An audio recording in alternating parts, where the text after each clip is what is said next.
نحمده ونصلي ونسلم على رسوله الکریم۔ ہم قرآن مجید کی سورہ البقرہ کی ترکیب نحوی اور صرفی کر رہے ہیں، اور اس کے ساتھ ساتھ ہم یہ بھی سیکھ رہے ہیں کہ قرآن مجید کی آیات مبارکہ کا ترجمہ ہم کس طرح سے کر سکتے ہیں۔ اور آپ حضرات نے یہ محسوس کیا ہوگا کہ جب آیات مبارکہ کی ترکیب صحیح طور پر کی جاتی ہے اور قرآن مجید میں استعمال ہونے والے کلمات کو اچھے طریقے سے ذہن نشین کیا جاتا ہے تو اس کا ترجمہ اور مفہوم قدر آسان ہو جاتا ہے۔ تو ہماری کوشش یہی ہے کہ ہم سب مل کر قرآن مجید کا مطالعہ کریں اور اپنے ذہن کو مکمل طور پر تعصبات اور مسالک کی جو وابستگی ہے اس سے الگ کر کے صرف اور صرف اللہ تعالیٰ کی محبت اور رسول پاک صلی اللہ علیہ وآلہ وسلم کی محبت اور آپ کی سنتوں کی پیروی کرتے ہوئے قرآن مجید کو سمجھا جائے۔ تو انشاءاللہ وقت گزرنے کے ساتھ ساتھ آپ یہ محسوس کریں گے کہ قرآن مجید کا جو فہم ہے وہ پختہ سے پختہ تر ہوتا چلا جا رہا ہے۔ یہ چونکہ ایک کار ثواب ہے، اس لیے اس کو دوسروں تک پہنچانا یہ میری بھی اور آپ کی ذمہ داری بھی ہے، اور اللہ تعالیٰ کے ہاں اس کا بہت اجر ہے۔ آج جس آیہ مبارکہ کی ہم ابتدا کریں گے آج کے سیشن میں وہ ہے 163 163۔ اعوذ باللہ من الشیطان الرجیم، بسم اللہ الرحمن الرحیم۔ وَإِلَٰهُكُمْ إِلَٰهٌ وَاحِدٌ لا الہ الا هو الرحمن الرحیم۔ اس آیہ مبارکہ کی جو ابتدا ہے وہ واو سے ہو رہی ہے، اور واو یہاں پہ ہے حرف عطف، اور آپ کو پتہ ہے کہ حرف عطف جو ہے وہ کسی مضمون کی کنٹینیوٹی کے لیے استعمال ہوتا ہے۔ الہکم یہ مضاف و مضاف الیہ ہے، لیکن الہ یہاں پہ مبتدا واقع ہو رہا ہے، اور آپ کو پتہ ہے کہ مبتدا جملہ اسمیہ میں مرفوع ہوتی ہے، اور اس کے رفع کی نشانی ہے اس کے اوپر آنے والا پیش، یعنی ضمہ، اس کو عربی میں کہتے ہیں ضمہ۔ ہم کہیں گے کہ یہ مرفوع ہے بالضمہ الظاہرہ علی آخرہ، اور یہ مضاف بھی ہے۔ کم ضمیر متصل ہے، مبنی ہے، اور یہاں پہ محلاً مجرور ہے۔ جتنے بھی ضمائر ہیں ان کو ہم مبنی کہتے ہیں۔ مبنی کا مطلب یہ ہے کہ یہ اپنی شکل کو تبدیل نہیں کرتے، تو یہ ہے مضاف الیہ، اور محلاً مجرور ہے۔ مبنی کو جب بھی ہم اس کی پوزیشن کے لحاظ سے جملے میں مرفوع، منصوب یا مجرور یا ساکن کہیں گے تو اسے ہمیں محلن کہنا پڑے گا کہ یہ فی محل رفع ہے، فی محل نصب ہے، فی محل جر ہے، فی محل جزم ہے۔ تو محلن یا فی محل اس لیے کہتے ہیں کہ چونکہ وہ اپنی شکل کو تبدیل نہیں کرتا۔ تو یہاں پہ چونکہ مضاف الیہ کا محل ہے، جگہ مضاف الیہ کی ہے، اور مضاف الیہ مجرور ہوتا ہے، اس لیے ہم کہیں گے کہ یہ کم ضمیر ہے، مبنی ہے اور محلن مجرور ہے۔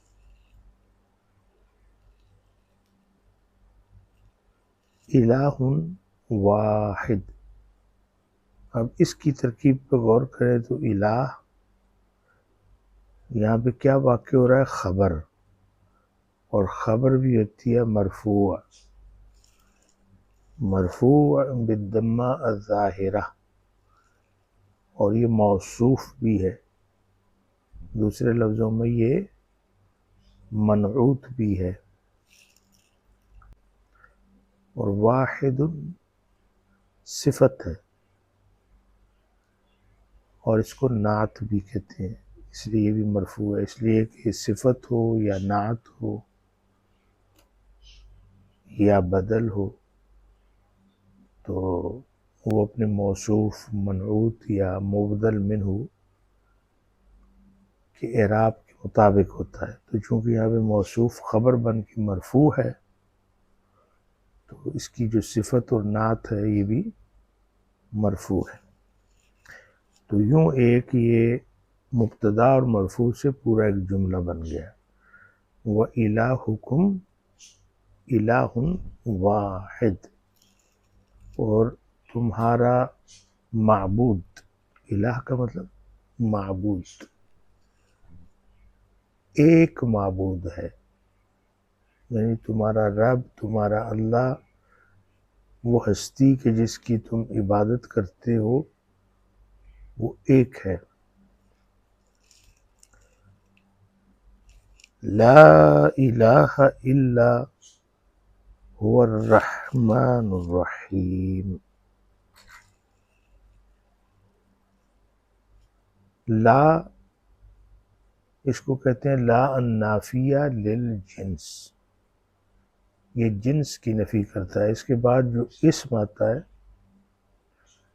اس اسم کے جنس کی یہ نفی کرتا ہے۔ مثلا اس کے بعد الہ آیا تو الہ جو ہے معبود کو کہتے ہیں۔ تو اب ہر وہ ذات، ہر وہ چیز کہ جس کو انسان معبود کے اعتبار سے دیکھتا ہے اس کی یہاں پہ نفی کی گئی ہے، اس کی جنس کی۔ اور ترجمے میں یہ کہا جائے گا کہ کوئی بھی کسی طرح کا بھی کوئی معبود وجود نہیں رکھتا۔ آپ نے دیکھا کہ اگر اکیلے میں یہ کلمہ ہو تو الہن ہوتا ہے، یا الہن ہوگا، یا الہن ہوگا، یعنی اس پہ تنوین ہوگی نا جب اس کے اوپر الف لام نہیں لگا ہوگا۔ تو یہاں پہ بھی الف لام نہیں ہے، یعنی معرف باللام یہ نہیں ہے، لیکن اس کے باوجود اس کی تنوین نہیں ہے بلکہ ایک زبر ہے، دو زبریں نہیں ہیں۔ اس کی وجہ کیا ہے؟ اس کی وجہ یہ ہے کہ لا نفی الجنس جب کسی اسم پہ داخل ہوتا ہے تو پھر اس کو نصب دیتا ہے اور اس کی تنوین ہٹ جاتی ہے۔ یہاں پہ آپ غور کیجئے تو آپ کو پتہ چلے گا کہ یہاں پہ الہ یہ لا کا اسم بنا ہے۔ لا کا جو اسم ہے وہ ہے منصوب، منصوب کس سے ہے؟ بالفتحہ الظاہرہ، اس کے اوپر جو آخر میں زبر نظر آ رہی ہے۔ ترجمہ ہوگا کہ کسی طرح کا کوئی بھی معبود نہیں ہے۔ اب اس کی خبر کدھر ہے؟ تو خبر اس کی محذوف ہے، اور وہ ہے مثلا موجود، یعنی لا الہ موجود، یا آپ یہ کہہ سکتے ہیں کہ لا الہ معبود بالحق۔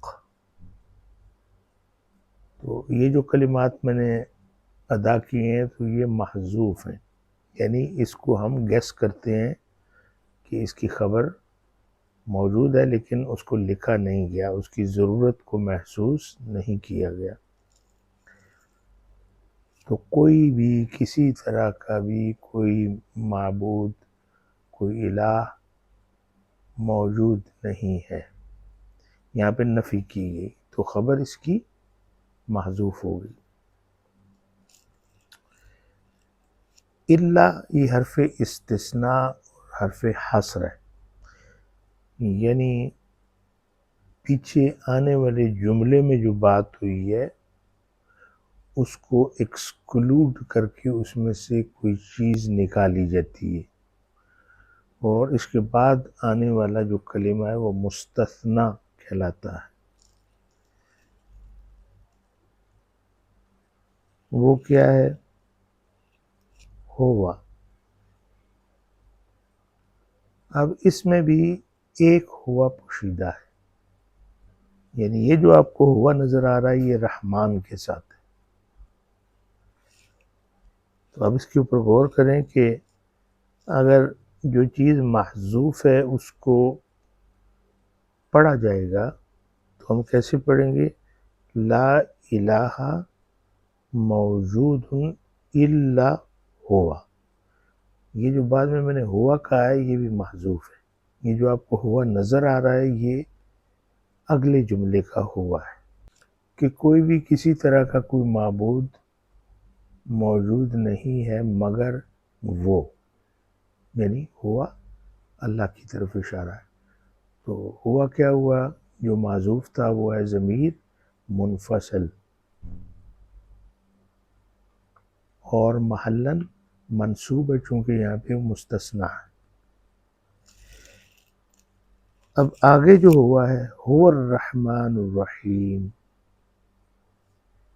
یہ دراصل وہ جو محذوف تھا نا اس کا بدل ہے، اور وہ جو محذوف تھا ہوا وہ تھا مبدل منہ۔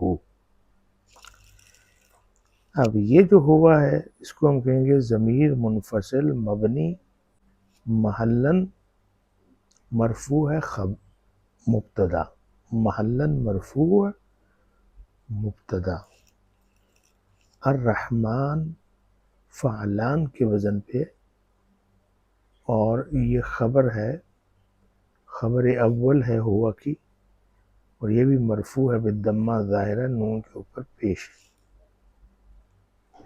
الرحیم اس کی دوسری خبر ہے اور یہ بھی مرفوع ہے بالضمہ الظاہرہ۔ یہ آیت چھوٹی سی ہے لیکن اس کی ترکیب تھوڑی سی اس میں کمپلیکیشنز تھیں، وہ آپ کو سمجھ میں آ گئیں۔ اب آپ اس کا ترجمہ آسانی سے کر سکتے ہیں، اور وہ ترجمہ یہ ہے کہ اور تمہارا معبود ایک معبود ہے، ایک الہ ہے، اس کے علاوہ کوئی دوسرا معبود نہیں ہے، اور وہ بہت رحم کرنے والا اور مہربان ہے۔ هو الرحمن الرحیم۔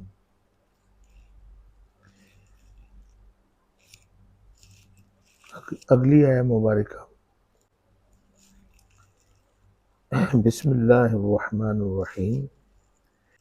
إِنَّ فِي خَلْقِ السَّمَاوَاتِ وَالْأَرْضِ وَاخْتِلَافِ اللَّيْلِ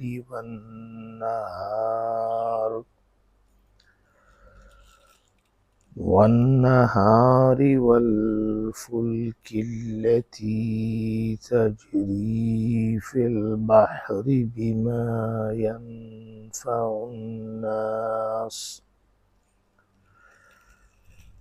بما ينفع الناس وما أنزل الله من السماء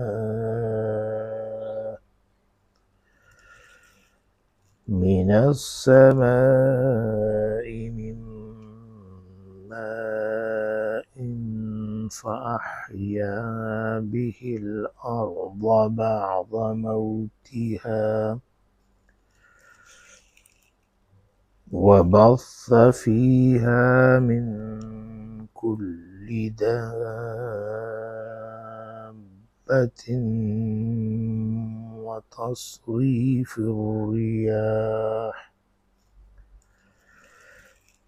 وتصريف الرياح والسحاب المسخر بين السماء والأرض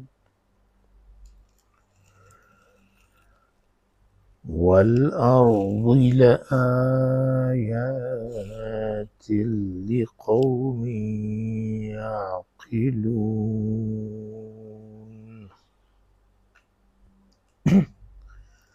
اس کی ابتدا ہو رہی ہے ان سے،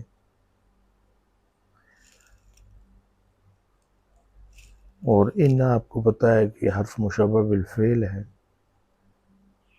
اور یہ حرف نصب اور توکید بھی اس کو کہتے ہیں۔ یہ جب اپنے اسم پہ داخل ہوتا ہے تو اس کو منصوب کرتا ہے اور اس کی خبر مرفوع ہوتی ہے۔ فی حرف جر ہے، خلق یہ اسم مجرور بالکسرہ الظاہرہ ہے، قاف کے نیچے آپ کو زیر نظر آ رہی ہے، اور یہ مجرور ہے چونکہ حرف جر اس پہ داخل ہوا ہے، اور یہ مضاف بھی ہے۔ السماواتی یہ مضاف الیہ ہے، مجرور ہے بالکسرہ الظاہرہ، جمع مؤنث سالم ہے، اور اس کا نصب اور اس کا جر زیر سے ہوتا ہے۔ واو حرف عطف ہے، الارض اس میں مجرور بالکسرہ الظاہرہ، معطوف ہے نا سماوات پہ، تو جو اعراب سماوات کے ہوں گے وہ اعراب اس کے ہوں گے، اس پہ بھی حرف جر فی کا اثر ہوگا۔ واختلاف اللیل اس میں جو واو ہے یہ بھی حرف عطف ہے، اور اختلاف کی جو حمزہ ہے یہ حمزۃ الوصل ہے، اس لیے جب واو کو خا کے ساتھ ملایا گیا تو وہ تلفظ سے خارج ہوئی، اور اس کو ہم نے پڑھا واختلاف، وا اختلاف نہیں پڑھا۔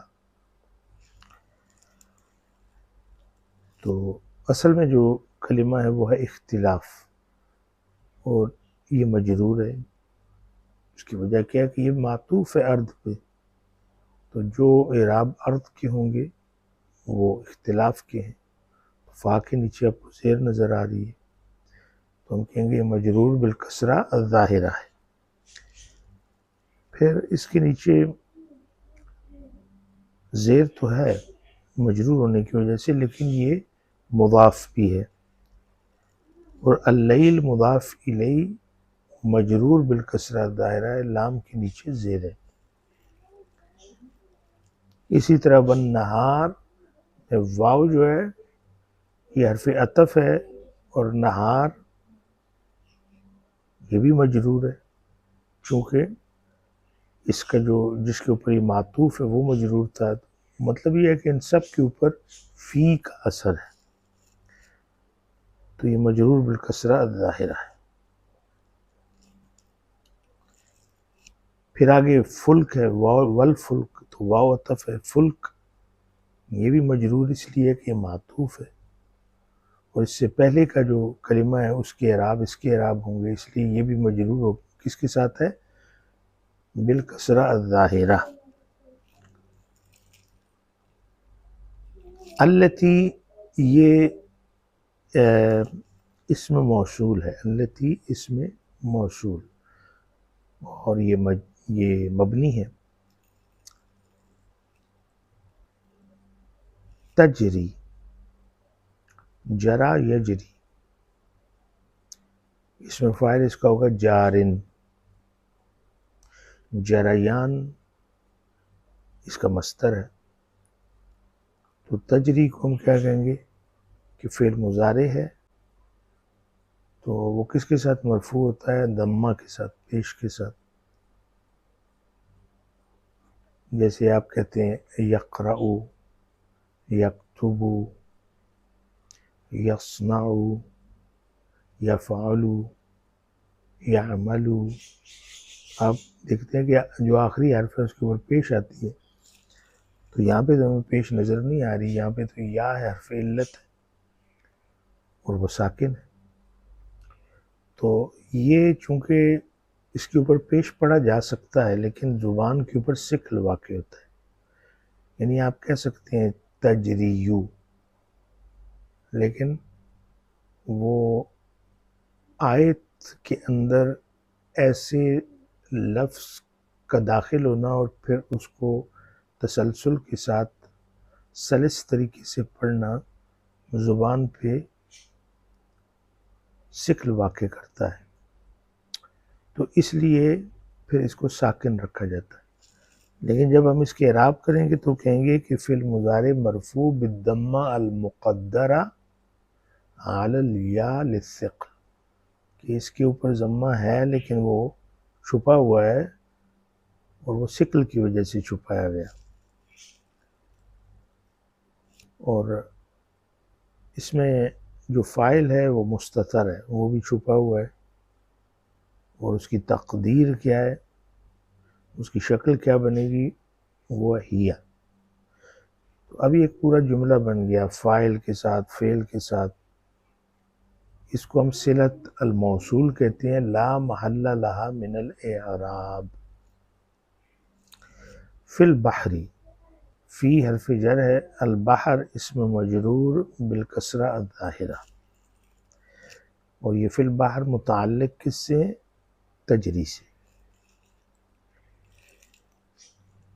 بما، با حرف جر ہے، ما اسم موصول ہے، مبنی ہے، محلاً مجرور ہے چونکہ اس کے پیچھے با آئی ہے. ینفع، یہ فعل مضارع مرفوع بالضمہ الظاہرہ ہے. الناس، یہ منصوب ہے، سین کے اوپر آپ کو زبر نظر آ رہی ہے چونکہ یہ مفعول بہ ہے، تو یہ مفعول بہ منصوب بالفتحہ الظاہرہ. شروع سے جب اس کا ترجمہ کریں گے تو آپ کہیں گے کہ بے شک آسمانوں کی اور زمین کی تخلیق میں اور دن اور رات کے اختلاف میں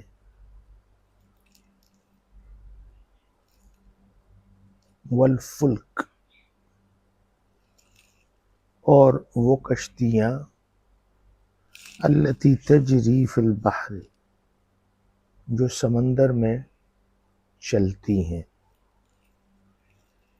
بما ینفع الناس، اور یہ کشتیاں ان چیزوں کو، سامان کو لیے پھرتی ہیں جو لوگوں کے نفع کا باعث بنتے ہیں، ان کو نفع دیتے ہیں. وما،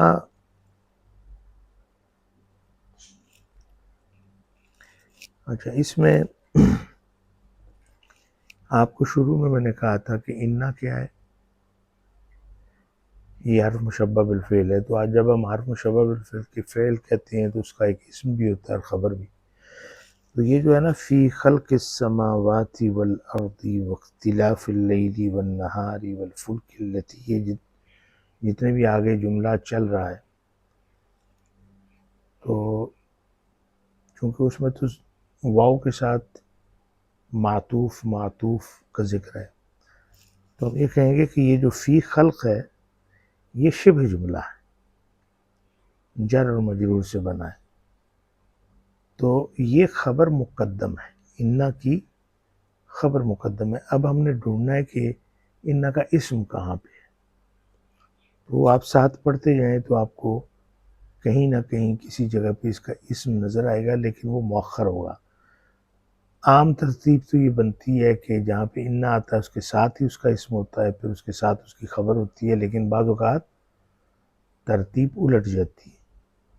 اب فی خلق یہ شبہ جملہ خبر مقدم ہے انا کی اور محلن مرفوع ہے۔ پھر ہم اس ڈھونڈتے ہیں کہ اس کا اسم کہاں پہ ہے۔ وما انزل اللہ، اس میں واو کیا ہے؟ یہ بھی عطف کی ہے۔ ما کیا ہے؟ اس میں موصول ہے، اس میں موصول مبنی ہوتا ہے، اور محلن یہ کیا ہوگا؟ مجرور، کیونکہ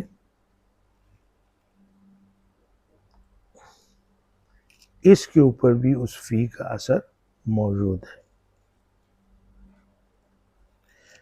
انزل اللہ، انزلہ فعل ماض مبنی علی الفتحہ الظاہرہ، لام کے اوپر زبر ہے۔ اللہ لفظ الجلالہ فاعل مرفوع بالضمہ الظاہرہ۔ من السماء، من حرف جر ہے، السماء اس میں مجرور بالکسرہ الظاہرہ، حمزہ کے نیچے زیر ہے۔ من پھر حرف جر ہے، ماء یہ اس میں مجرور بالکسرہ الظاہرہ، تنوین اس لیے ہے کہ یہ نکرہ ہے۔ فَأَحْيَا بِهِ الْأَرْضَ، فا کے عطف کی ہے، اور احیا یہ فعل ماض مبنی علی الفتحہ المقدرہ علی الالف للتعذر، احیا یحیی، یہ باب افعال میں سے ہے۔ احیا اس کا مصدر ہے، محیی اس کا اسم الفاعل ہے۔ تو فتح المقدرہ اس لیے کہا کہ اس کے بعد الف ہے، اور یہاں پہ جو ہے الف کے اوپر زبر کا پڑھنا ممکن نہیں تھا، اس لیے للتعذر کا۔ جب ممکن ہو لیکن ثقل واقع ہو رہا ہو تو اس میں للثقل کہتی، یعنی یا کے اوپر یا اس کے نیچے کسی حرکت کا پڑھنا ممکن تو ہوتا ہے لیکن زبان پہ ثقل واقع ہوتا ہے، لیکن الف کے اوپر یا اس کے نیچے اس صورتحال میں جو بھی ہمیں نظر آ رہی ہے اس میں پڑھنا ممکن نہیں ہوتا، اس لیے ہم للتعذر کہتے ہیں کہ ایک عذر ہے، ہم پڑھ نہیں سکتے۔ تو یہ فعل ماضی تھا، اور اس کے اندر فاعل مستتر ہے، تقدیرہ ہوا۔ بہی با حرف جر ہے، ہا ضمیر متصل ہے، مبنی ہے محلن مجرور کیونکہ اس کے پیچھے حرف جر آیا ہے۔ الارض مفعول بہی منصوب بالفتحہ الظاہرہ ہے، مضاد کے اوپر آپ کو زبر نظر آ رہی۔ بعد موتها، بعد ظرف ہے اور یہ منصوب ہے یعنی مبنی ہے، بعد یہ مبنی ہے، فتح پہ یہ مبنی ہے۔ اور آپ کو پتہ ہے کہ ظرف مضاف ہو کے آتا ہے، موت مضاف الیہ ہے، مجرور بالکسرہ ظاہرہ ہے اور مضاف بھی ہے۔ ہا ضمیر متصل ہے، مبنی ہے محلن مجرور ہے چونکہ یہ مضاف الیہ ہے۔ اب اس کا ترجمہ کیا ہوگا؟ وما انزل اللہ من السماء من ماء، اور جو اللہ نے آسمان سے پانی کی شکل میں نازل کیا، فأحیا بہ الارض، اور اس کے ذریعے زمین کو زندہ کیا، بعد موتہا اس کی موت کے بعد، یعنی زمین بالکل بنجر تھی، جیسے ایک مردہ ہوتا ہے اور اس میں کوئی حرکت نہیں ہوتی، تو یہاں پہ بھی وہ تشبیہ مردے کے ساتھ زمین کو دی گئی کہ وہ حرکت اس میں نہیں تھی، کھیت کھلیان پانی کچھ بھی نہیں تھا۔ اللہ نے آسمان سے پانی برسایا اور اس کے ذریعے زمین کو گویا کہ وہ مردہ تھی تو اس کو زندہ کر دیا۔ وَبَثَّ فِيهَا، واو کیا ہے؟ حرف عطف ہے۔ بث، بث یبث، بثن، یہ سمجھ تھا بثاثا، چونکہ دو سا ہیں مضاعف یعنی ڈبل ہے تو اس کو مدغم کیا گیا تو یہ بن گیا بثا۔ یہ فعل ماض مبنی علی الفتح ظاہر ہے، سا کے اوپر زبر ہے۔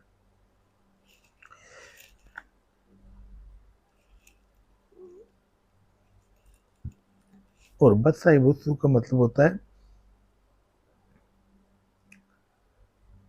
کسی چیز کو پھیلانا۔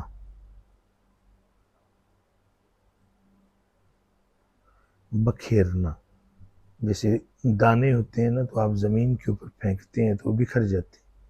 اور جو ماڈرن عربک ہے اس میں بث یبث براڈ کاسٹ کے معنوں میں بھی استعمال ہوتا ہے، اور اس میں فاعل مستتر ہے، تقدیر ہوا، یعنی اللہ کی طرف اشارہ ہے۔ فیہا، فی حرف جر ہے، ہا ضمیر متصل ہے، مبنی ہے محلن مجرور ہے، اور یہ جار اور مجرور شبہ جملہ کس سے متعلق ہے؟ بثا سے۔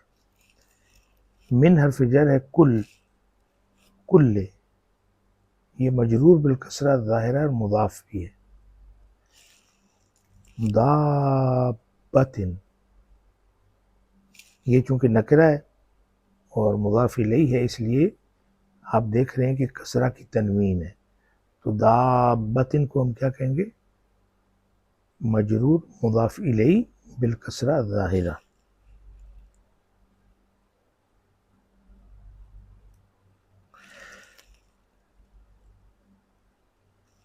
مطلب کیا ہوگا کہ اور اس میں ہا کس کی طرف اشارہ ہے؟ فی ہا زمین کی طرف، اور زمین میں پھیلا دیے، بکھرا دیے ہر جاندار میں سے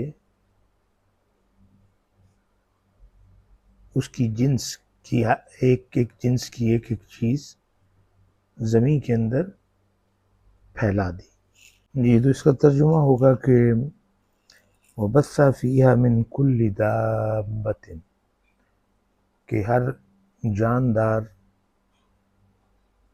کو اللہ تعالیٰ نے اس زمین کے اندر پھیلا دیا۔ وَتَصْرِيفِ الرِّيَاحِ، اور ہواؤں کی گردش۔ تصریف، واو کیا ہے؟ واو عطف ہے، تصریف معطوف ہے، اور اس کے نیچے بھی فا کے نیچے زیر ہے چونکہ وہ فی کا جو اثر ہے وہ چل رہا ہے۔ مضاف بھی ہے، اور الریاح مضاف الیہ مجرور بالکسرہ ظاہرہ، ہا کے نیچے زیر ہے، اور ہواؤں کی گردش میں۔ والسحابی، واو کے عطف ہے، والسحاب اس کا مطلب ہوتا ہے بادل، اور اس کی جمع ہوتی ہے سحب یا سحائب، اور با کے نیچے بھی آپ کو زیر نظر آ رہی ہے چونکہ مضاف الیہ ہے۔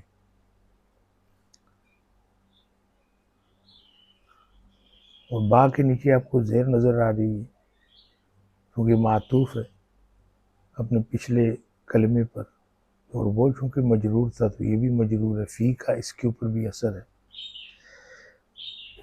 اور پھر اس کے ساتھ ساتھ یہ موصوف بھی ہے۔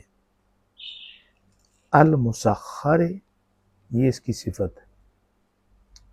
سخر یسخر تسخیر، یہ باب تفعیل میں سے ہے اور یہ اسم مفعول ہے۔ اس کا اگر اس میں فائل نکالیں گے تو خا کے نیچے زیر ہوگی، مسخر یعنی تسخیر کرنے والا، اور جب آپ کہیں گے مسخر تو وہ اس میں مفعول ہے، یعنی جس کو مسخر کیا گیا۔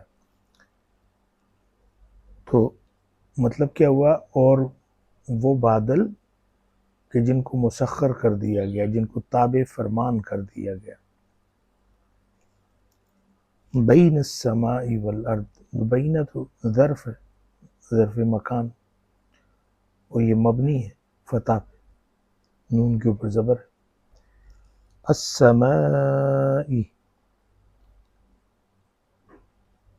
یہ چونکہ مضاف الیہ ہے اس لیے مجرور ہے بالکسرہ ظاہرہ، حمزہ کے نیچے زیر ہے۔ والارض، واو عطف کی، الارض ضاد کے نیچے زیر ہے، چونکہ یہ معطوف ہے سما پہ تو جو اس کے اعراب ہوں گے اس کے بھی ہیں، تو یہ بھی مجرور بالکسرہ ظاہرہ ہے۔ اور ان بادلوں میں کہ جن کو زمین اور آسمان کے درمیان مسخر کر دیا گیا، تابع فرمان بنا دیا گیا۔ لآیات، اس میں جو چھوٹا سا آپ کو لا نظر آ رہا ہے نا، اس کو عربی زبان میں کہتے ہیں لام المزحلقہ، لام المزحلقہ۔ تو چونکہ یہ مبتدا پہ واقع ہوتا ہے، لام المزحلقہ مبتدا پہ واقع ہوتا ہے، اور اس صورت میں اس کو لام الابتدا کہا جاتا ہے۔ تو ہوتا کچھ یوں ہے کہ یہ جب مبتدا پہ داخل ہوتا ہے تو لام الابتدا ہے۔ اب چونکہ آیات ان کا اسم ہے لیکن اسم یہ مؤخر ہے، اور اس کی جو خبر ہے وہ مقدم میں پہلے آ گئی ہے، تو یہ جو لام اس پہ داخل ہوا ہے اس کو ہم کہیں گے کہ یہ لام المزحلقہ ہے۔ لام الابتدا اور لام المزحلقہ دونوں تاکید کے معنی پیدا کرتے ہیں، لیکن اس کا نام یہاں پہ لام المزحلقہ ہے۔ آیات یہ انا کا اسم ہے، تو اب اگر آپ پیچھے جائیں تو انا فی خلق السماوات، میں نے کہا تھا فی خلق جو ہے یہ شبہ جملہ ہے، محلاً مرفوع ہے، چونکہ یہ خبر واقع ہو رہی ہے انا کی، لیکن خبر مقدم ہے پہلے آ گئی۔ پھر میں نے کہا تھا کہ اب انا کا اسم ڈھونڈیں، تو اب یہ انا کا اسم ہے لآیات، اس میں لام المزحلقہ ہے، آیات یہ انا کا اسم ہے۔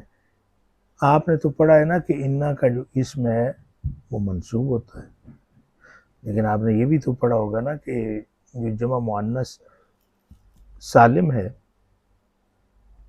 اس میں جو نسب ہے وہ زیر کے ساتھ آتا ہے۔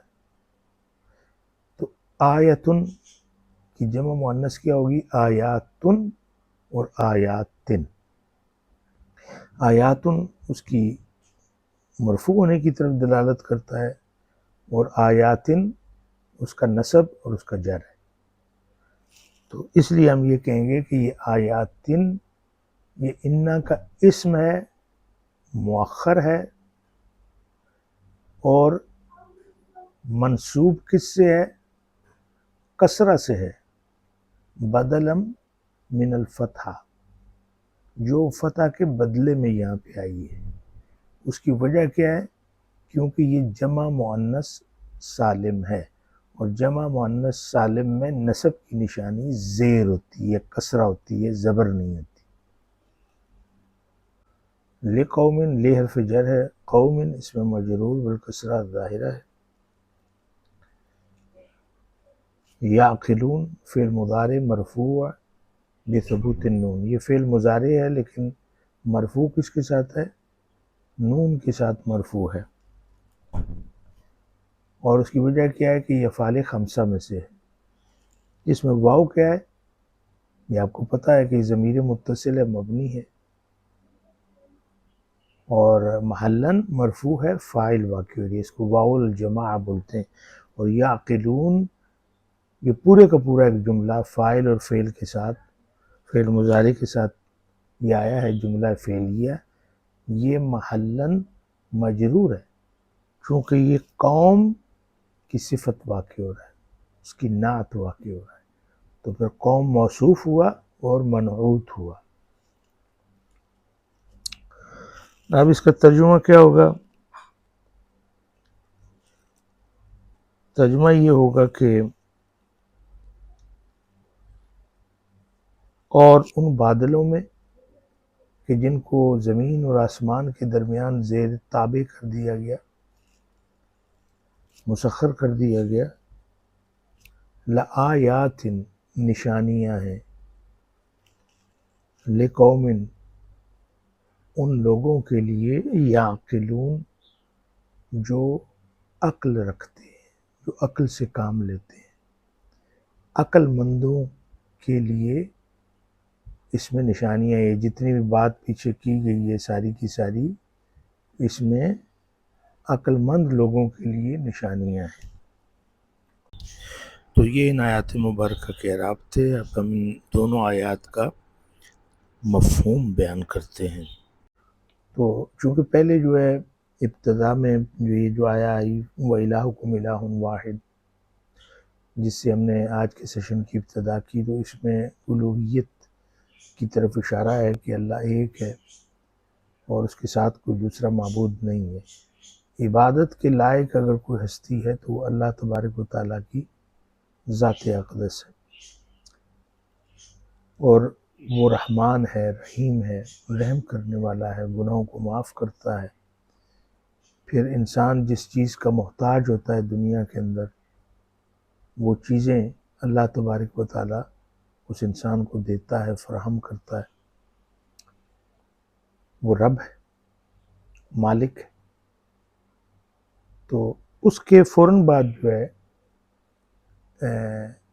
یہ بات کی گئی کہ اگر اللہ کو پہچاننا ہے تو اس کا راستہ انسان کی فکر ہے، اس کی سوچ ہے، اس کی عقل ہے۔ اس کو دنیا کے اندر جو مختلف طرح کی نشانیاں ہیں ان کو دیکھنا چاہیے کہ یہ زمین اور آسمان بنے ہوئے، تو ظاہر ہے کہ کسی نے بنائے ہیں، اس کا کوئی خالق۔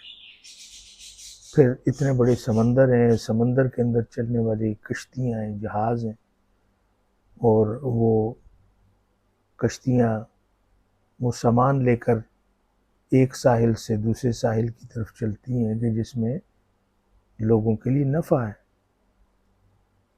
اور پھر آسمان سے پانی اللہ تبارک تعالیٰ برساتا ہے۔ کون برسا رہا ہے؟ ظاہر ہے کہ وہ اس کے پیچھے ایک خالق ہے۔ پھر وہ مردہ زمین کو زندہ کرتا ہے، اس کو زندگی بخشتا ہے، اس میں کھیت کھلیان، ہرے باغات، قسم قسم کے پھل پیدا ہوتے ہیں۔ پھر اسی طرح ہوائیں چلتی ہیں، کبھی ٹھنڈی ہوا ہے، کبھی گرم ہوا ہے، کبھی تیز ہے، کبھی ہلکی ہے۔ اور اسی طرح بادل ہیں جو زمین اور آسمان کے درمیان ہمیں چلتے پھرتے نظر آتے ہیں۔ یہ پانی کو لے کر ایک بستی سے دوسری بستی کی طرف جاتے ہیں، وہاں پہ بارش برساتے ہیں۔ تو اگر ان تمام نشانیوں پہ غور کیا جائے تو ایک عقل مند شخص جو ہے، عقل رکھنے والا، وہ تو فوراً کہے گا کہ ہاں اس کے پیچھے کوئی خالق ہے۔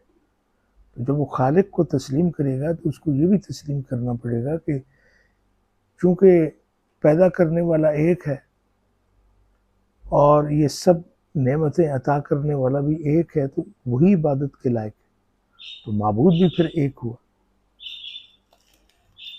تو آج اس کے اوپر ہم اکتفا کرتے ہیں، انشاءاللہ اگلی آیات کے ساتھ ہم اگلے سیشن میں حاضر ہوں گے۔